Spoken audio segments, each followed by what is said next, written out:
Erin, welcome to the Supply Chain Careers podcast. Hi, I'm happy to be here. We're excited to have you on. We look forward to diving into your career journey. Speaking of, you've had quite the impressive career in supply chain and logistics and operations. We'd love to start out by learning what inspired you to get into the field early on, and how did the days at Kraft shaped your career trajectory?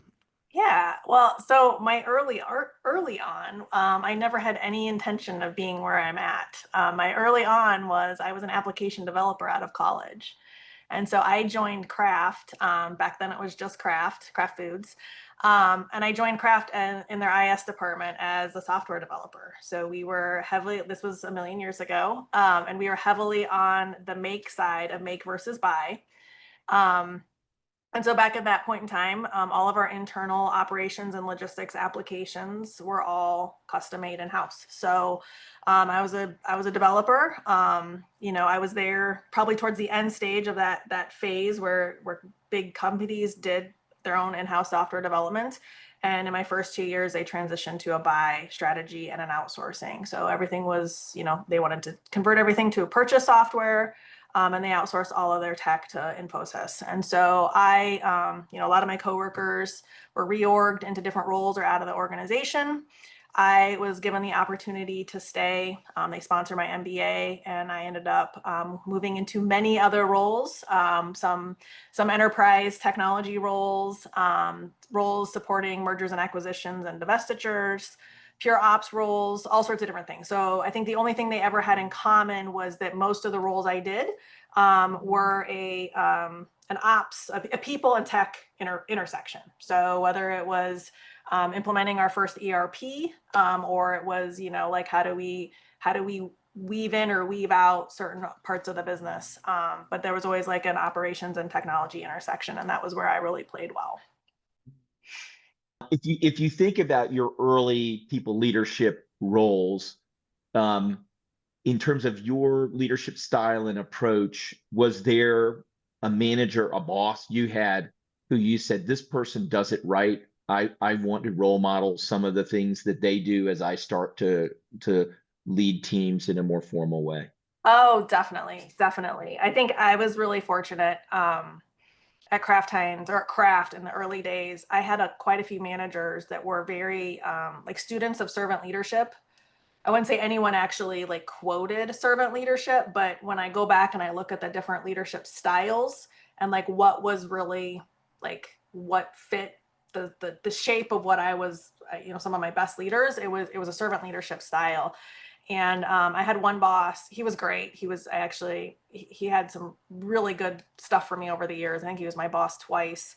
But he really coached me on how to gain consensus and how to get people to do maybe what you want them to do or what they should be doing, but isn't necessarily like their natural inclination. And so he always coached me, and I've used this with other folks that on my teams as well. Like, if you can talk people through a problem and talk them into a solution, like instead of telling them like, oh, we've done this before, the solution is XYZ, if you can ask them questions about what's worked in the past, what have they tried, what happens if we do this, what happens if we do that, and they come up with a solution, they're very much more likely to go and execute that solution themselves without you saying, okay, now go do that and report back to me in a week.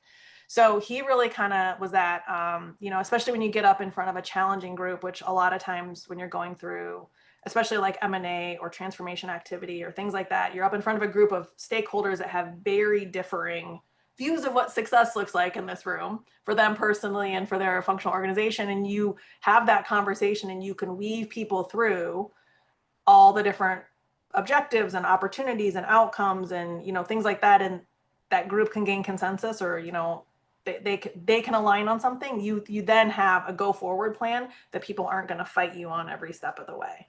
So I think that manager in particular was fantastic with pearls and nuggets like that throughout the years. You know what? You can name him if you want, whether he's with Oh, us or not. Sometimes it's awesome to kind of definitely, pay definitely. homage. Kevin Hendricks.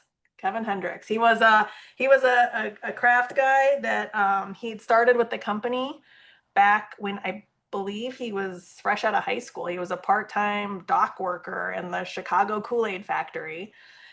Worked his way through school and worked his way up in the organization. And one of the things that he always said he loved about Kraft, and this was, the old Kraft, was that it was still a company at that time that you could start at the bottom and work your way up, and you could be a leader of the company having started in a meat factory or on a dock or in sanitation or something else. So it was a pretty cool group of people to have around you early in your career. Wonderful. Thank you for that. So, Erin, you touched on Kraft. We mentioned Kraft Heinz as well. So we all know there was a giant merger, and you played a critical role in leading the North America logistics integration. I can't even fathom what that was like, looking at two giant companies and the footprints that had to merge together. But could you speak to that strategic effort, and what were some of the key challenges that you had to deal with at that time? Yeah, I think when I look back, so I was talking with you guys before the podcast. That was one of my favorite roles. It was transformative for me. It was transformative for the organization. Met a lot of really great people. Did things that I never thought I would have to do in my career, like just career opportunities that I didn't know existed. But some of the big challenges when I look back, I think there's really two. There were two things. One was it was a really high pressure environment. So we were two big companies. This merger was in the news. There was big publicly stated goals, right? Berkshire Hathaway was involved. 3G was involved. Like, we were getting publicity. At the same time, the organization was in turmoil. And it was, a lot of it was the headquarter relocation. It was the merger of the two companies and then the headquarter relocation of downtown Chicago. We lost a ton of people. And I don't think we really understood how many we were going to lose, because it cut pretty deep. And then on top of that, like, the Kraft and Heinz culture aspect of the merger was like ships colliding. It was not like Kraft and Nabisco, where we kind of held hands for 10 years and then parted ways. It was crash, bam, we're going to do this. And so, I mean, I really enjoyed that aspect of it, but it was difficult in the early days. So we had the big challenge of bringing in people. So building the teams. So I think a big part of this was we had to restaff all of logistics, all of operations, all of marketing, sales, everywhere. We had to restaff everything. So we were doing basically like speed dating, trying to like interview people as quick as we can. I think in one day I was interviewing 30 to 40 people, placing them on teams. Like, we were just at the end of the day, all the leaders would meet and we're just, this person goes here and this person goes here and just, that was the way we were hiring.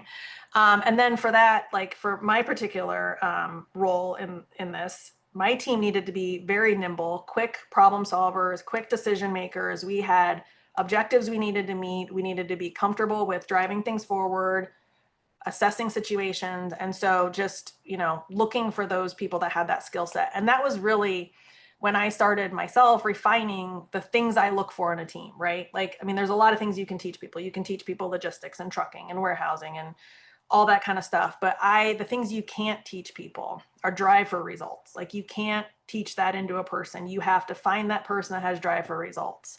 Same thing with problem solving skills. Like, you have to, you can coach, you can mentor, but like, a person has to come in with problem solving skills.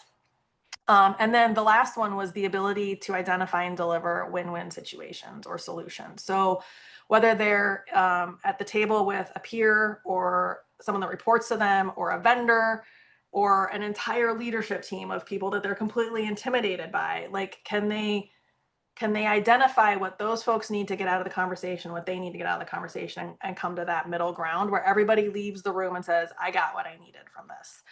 And I think if you can find those three things in a person, you can teach them everything else. And they're generally very highly motivated people, and they generally have the ability to work as a team. So I think that is, to this day, what I continue to look for as I build teams in every role I've had. So that was one thing.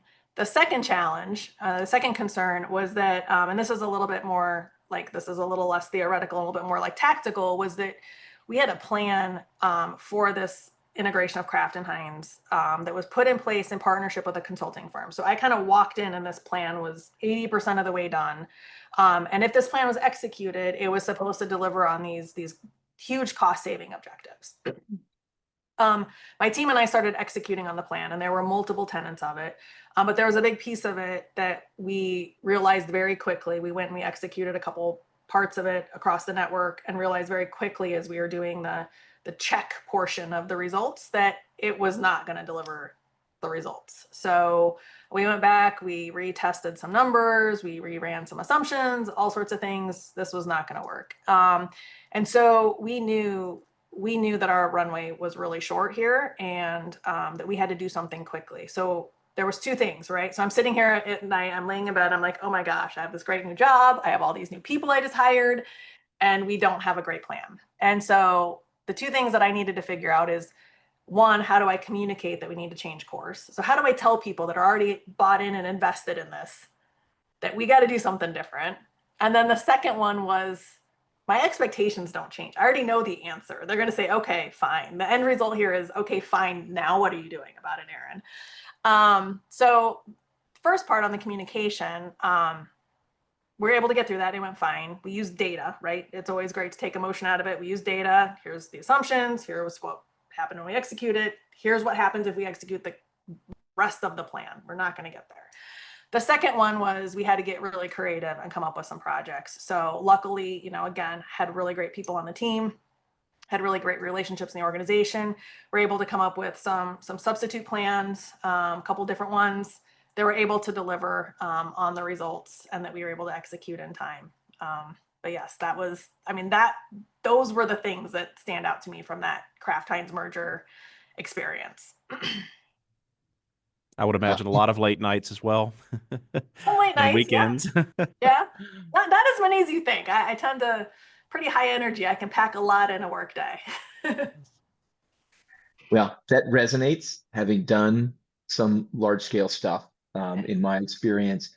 You obviously we're going quick, but you go from, leading small teams, then into these kind of large scale transformation, and then along the way, oh, by the way, leading a very large operational organization.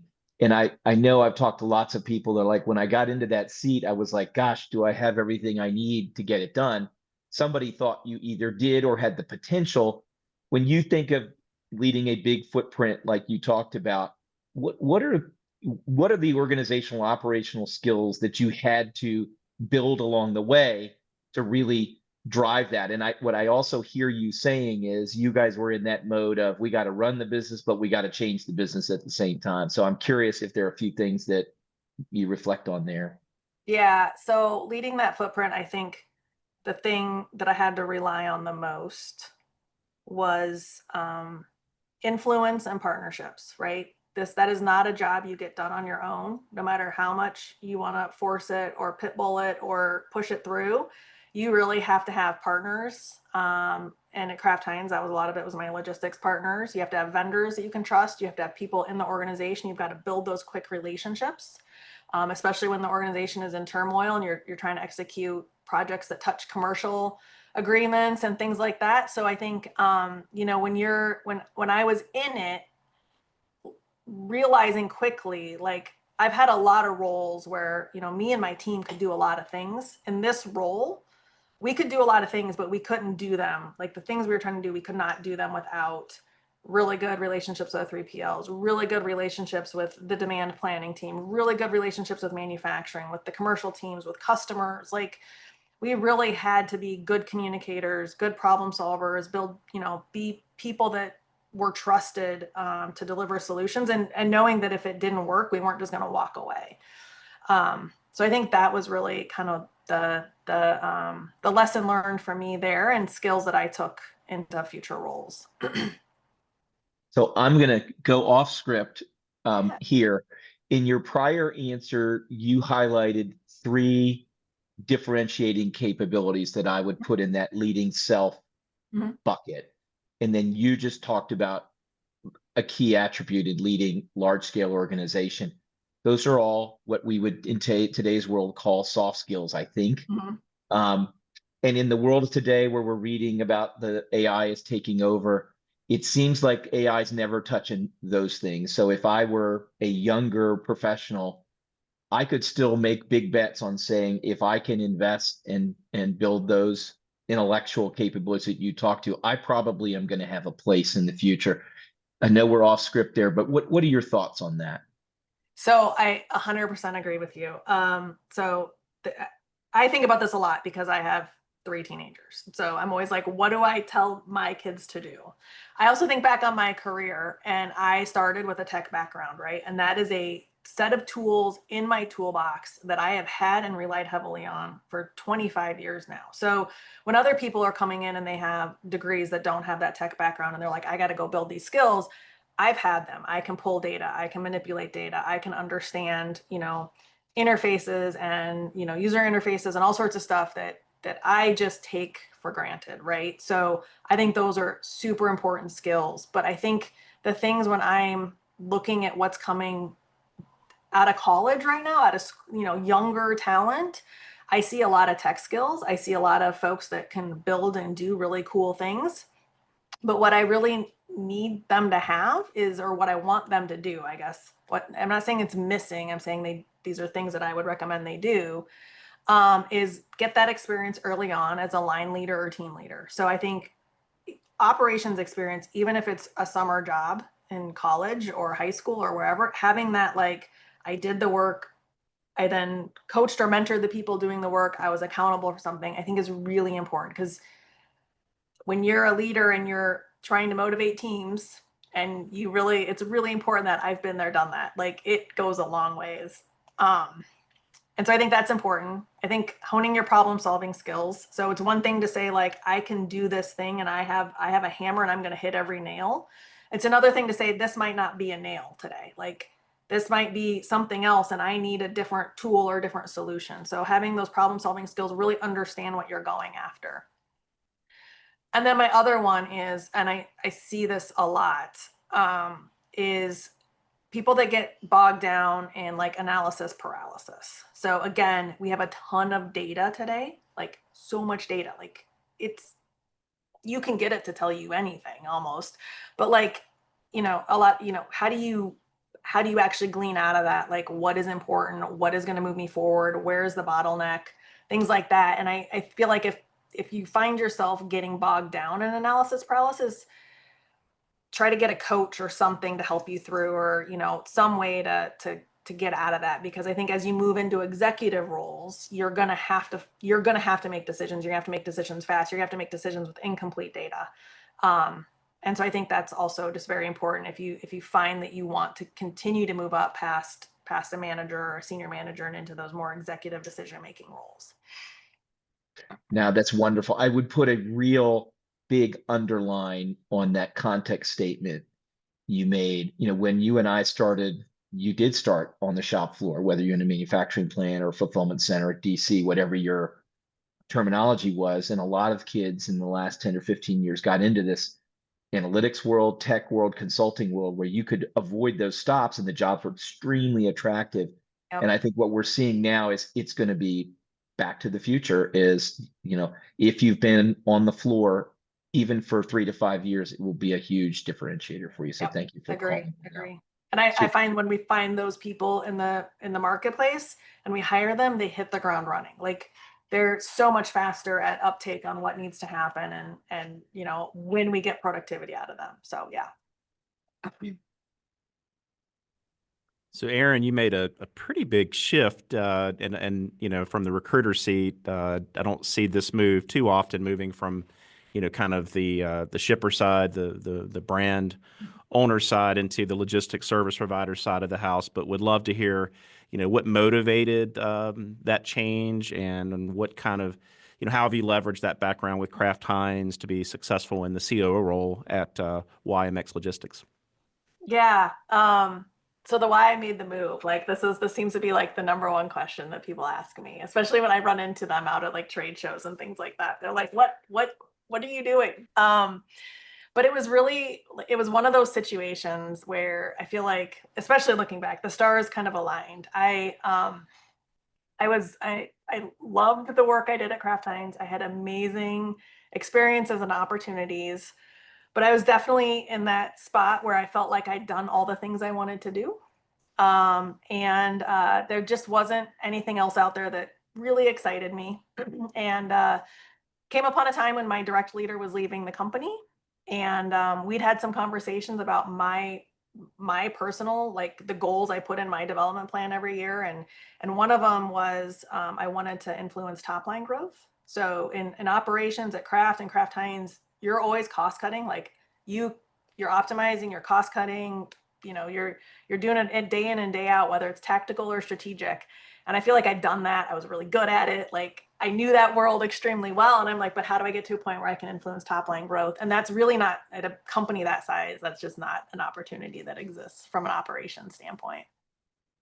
And so I decided to leave. And I really wasn't sure what that meant. Like, I mean, it felt like I was leaving my family, if that makes sense. Like I'd been there forever. I'd been through a lot with a lot of the folks there.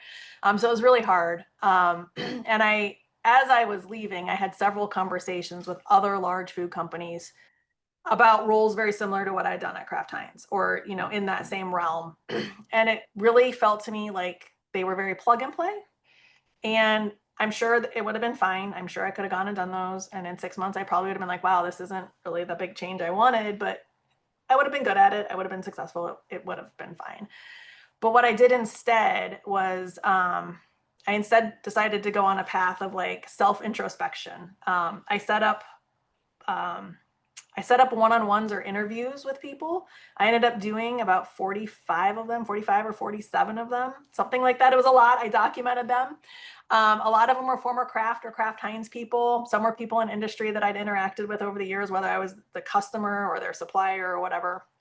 And I asked them a ton of questions about their job, how they found it, did they like it? You know, there were some people that had left big companies over the years and they had bounced a couple times. Like they'd gone somewhere and they were there for 18 months. They, you know, didn't love it. They went somewhere else. So I really was trying to find out like how did you find what you wanted to do, right? All I'd ever known was this big mega company, right? Like that's it.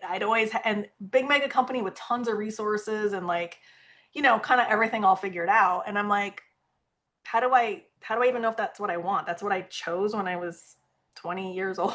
Like, you know what I mean? So I talked to everybody. I talked to them about, you know, did they take a risk? You know, what did they do? How did they find it? I got awesome feedback from people.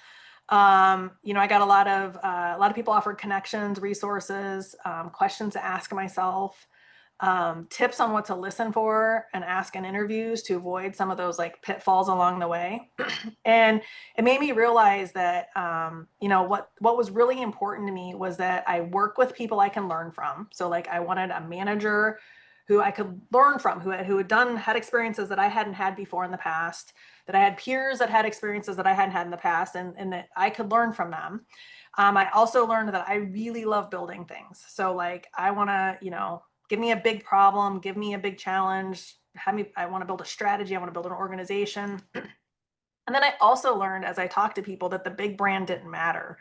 So when I had left, you know, Kraft Heinz, I'm like, I need to go somewhere amazing, like Nike or, you know, one of these big companies. And I'm like, oh, I guess that is awesome, but that's not what I need. Like, I don't need that.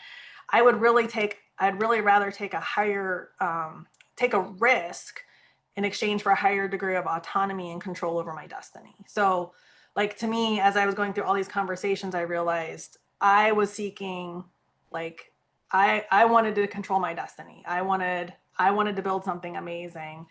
The comfort of the big brand was great, but not for me right now, right? So so yeah, so that was kind of my journey, and then somehow that ended up being employee number 2 at a logistics startup. So yeah, but it felt right. So that's how it went. Awesome. Yeah.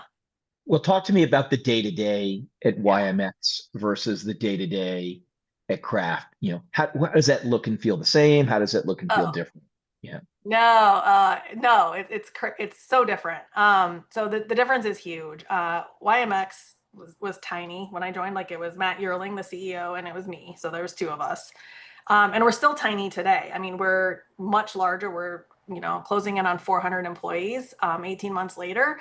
But we've got a lot of heart, and we're a cohesive organization, and it's really fun.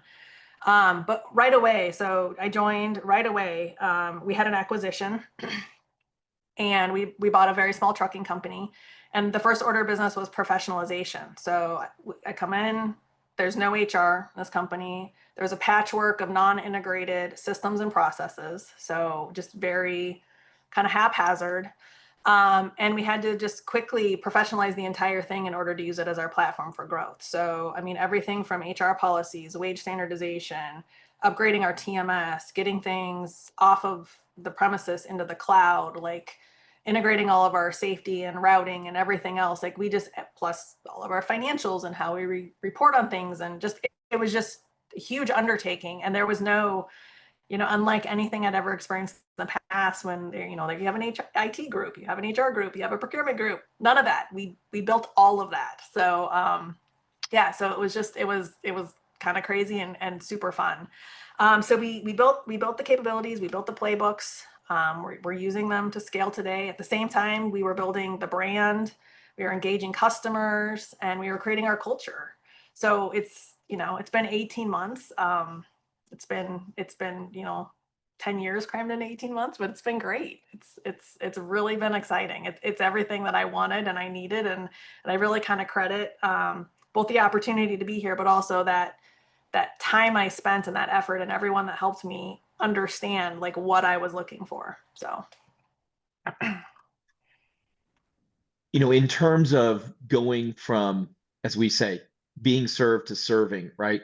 What's that dynamic for you in terms of getting involved, as you said, in the top line, in terms of the BD, the customer, customer, bringing customers in, onboarding customers, that type of thing? How does that look and feel for you after having been on the other side of that for so long?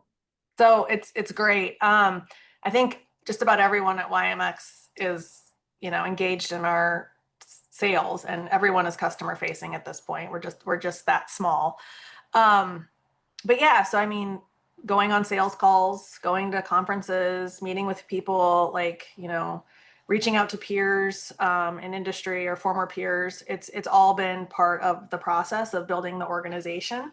Additionally, within operations is our sales engineering team and our customer success organization. So everything we do at YMX has a huge customer focus. It's safety first, customers right after it.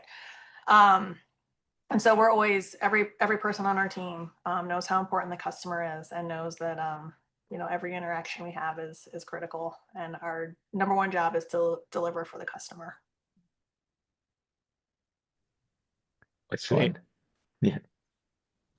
Erin, shifting gears a little bit, we know technology can be a huge differentiator when it comes to logistics and operations, and especially in a logistics service provider or 3PL environment. Would love to hear your experience and philosophy there when it comes to sustainability. I picked up your profile that you have done some good work in that area. Yeah. Yeah. So I think that was one of the things that really kind of rounded out the whole opportunity to join YMX, or to be part of this organization, was working with the PE firm. They're really focused on sustainability, and that just helped the whole package come together. I do think the thing that makes yards and makes supply chain such a target for sustainability is just the ability to have so much impact quickly and at scale. So if you think about a yard truck running 140, 150 hours a week versus electrifying a personal vehicle that runs 10 to 20 hours a week, you can clearly have impact very quickly with a yard truck.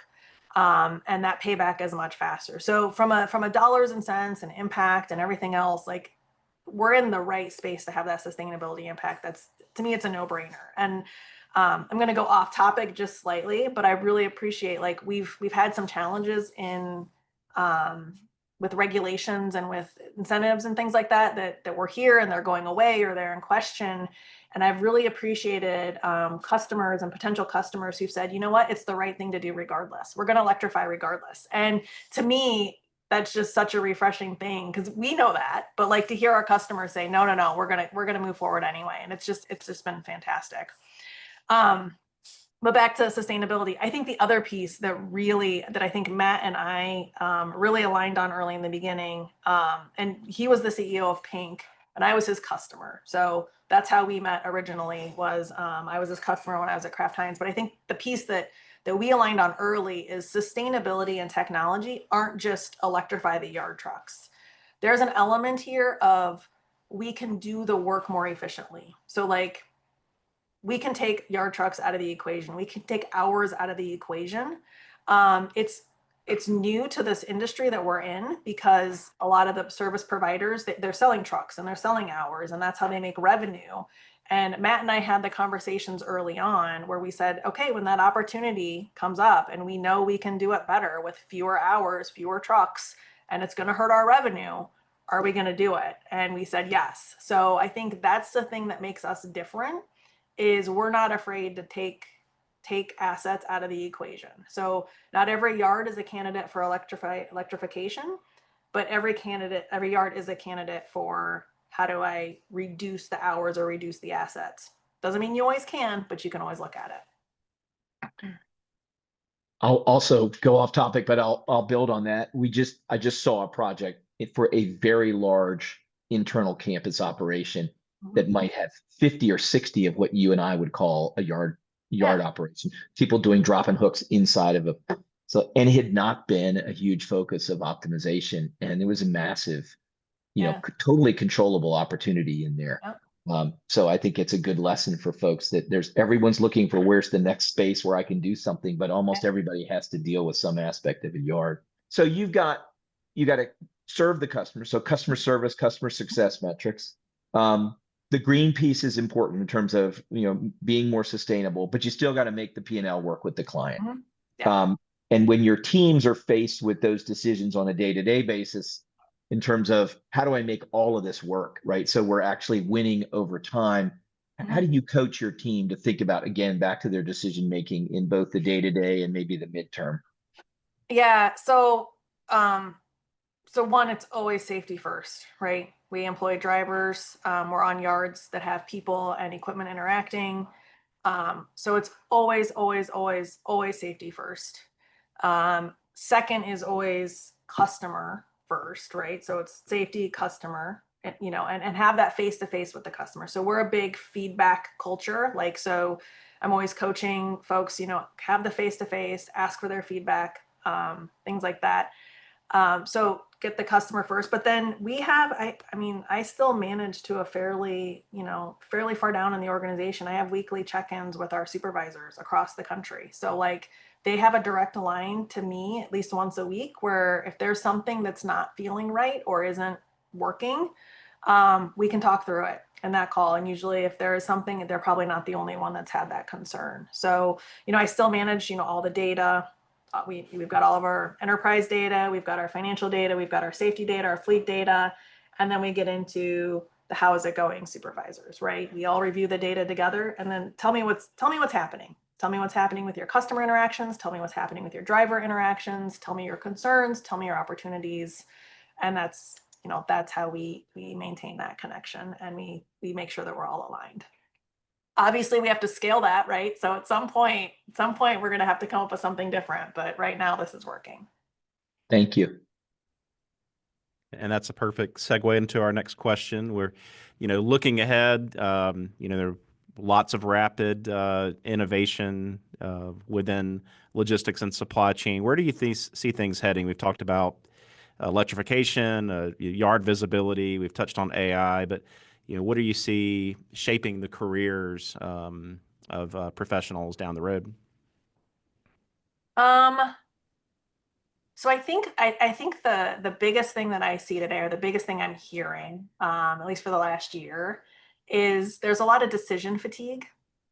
So there's a solution out there for everything. You can walk the floor at any trade show, And there's a tech solution to solve pretty much any tiny little problem you've ever seen. So niche, and that's great. But you talk to the big shippers, and they're like, there's a million things.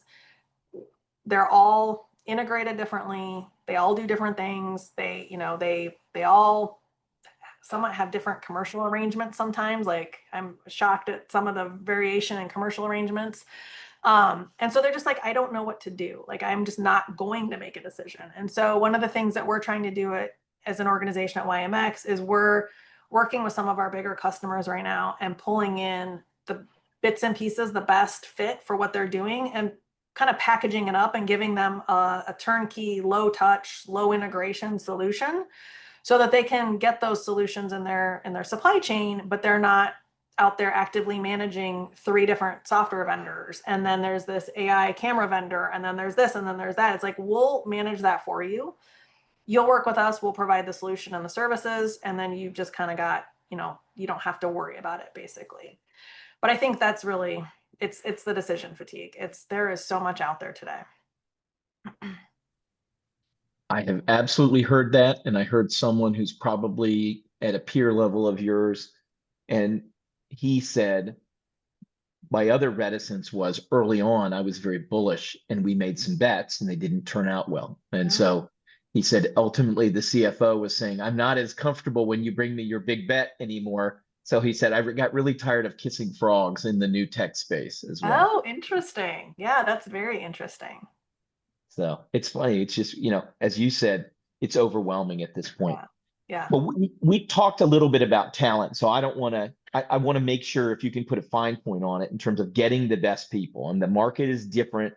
We've got some people who are growing. We've got some people who are upgrading, whatever. But in the space of talent, when you're listening, what skills are most in demand today? And if you're going to give coaching beyond what you've already given to folks who would be listening, what would you offer so that they have the best chance of kind of moving into this world?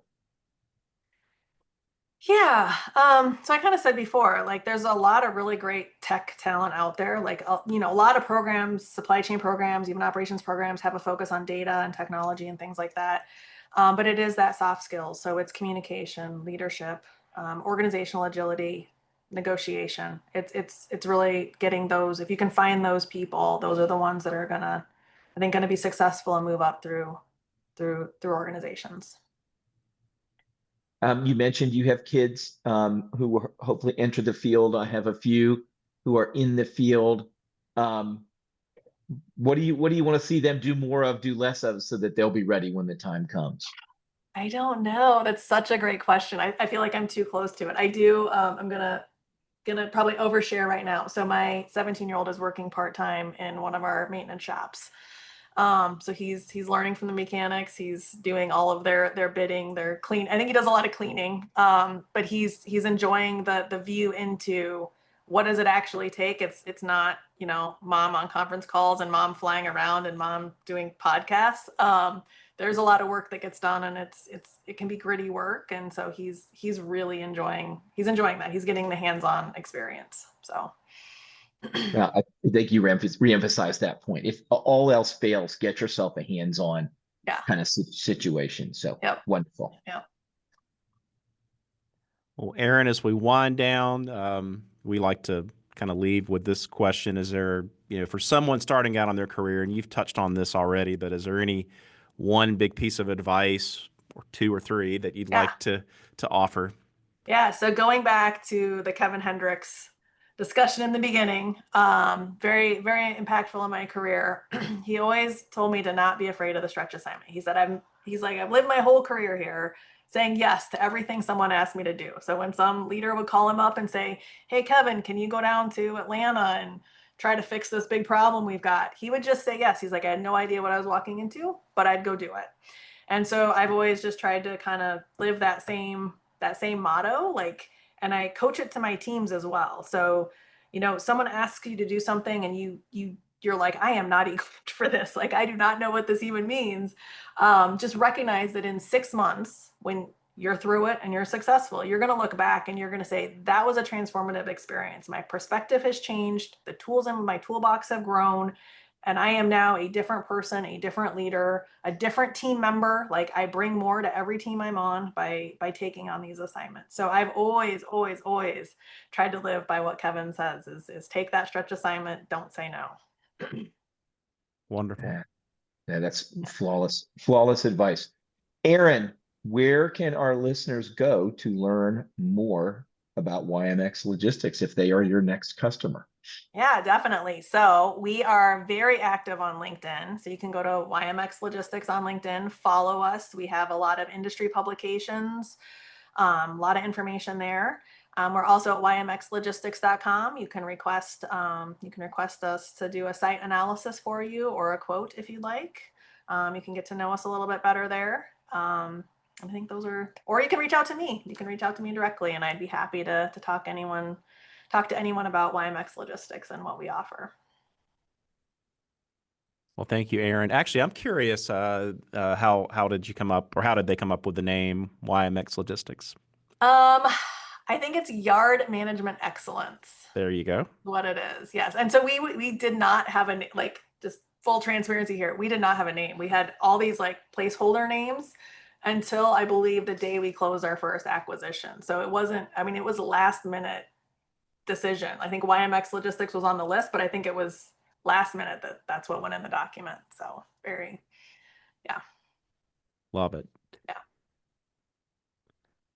Well, I'll do the closing real quick. I mean, unless there's any other questions or thoughts that come to mind, otherwise we'll close it and put a bow on it. Good. So, Erin, thank you so much for making the time to come on the Supply Chain Careers podcast today. Greatly appreciate your perspectives and advice, and I know our audience will as well. Awesome. Chris, Rodney, thank you so much. I've appreciated the experience and the opportunity. So thank you. Can't wait to listen.